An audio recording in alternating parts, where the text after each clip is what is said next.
મોરબી શહેરમાં વરસાદ બાદ પણ પરિસ્થિતિ છે તે ક્યાંક ને ક્યાંક ખરાબ છે તે જોવા મળી રહી છે। જે પ્રકારે નગરપાલિકા દાવો કરી રહી છે કે જે રોડ રસ્તા છે તેને સમારકામ કરવામાં આવી રહ્યું છે, પરંતુ નગરપાલિકાની બહાર જ મસ્ત મોટા ખાડાઓ છે તે છેલ્લા ઘણા સમયથી આ જોવા મળી રહ્યા છે। વાહન ચાલકો છે તે વારંવાર અહીં પસાર થવામાં મુશ્કેલીનો સામનો કરી રહ્યા છે, પરંતુ જે પ્રકારે કહી શકાય કે ઘોર નિંદ્રામાં સૂતું જે નગરપાલિકા છે તે ક્યાંક ને ક્યાંક આજે કામગીરી કરવાની હોય છે તે કામગીરીમાં ઊનું ઉડતું હોય છે। ને અત્યારે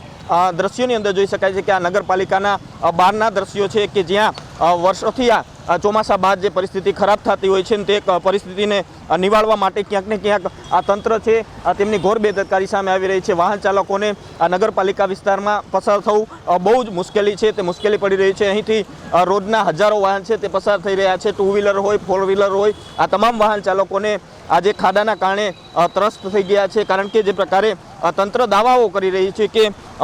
જે સમારકામ છે તે સમારકામ કરવામાં આવી રહ્યું છે, પરંતુ જે પ્રકારે કહી શકાય કે જે નગર દરવાજાથી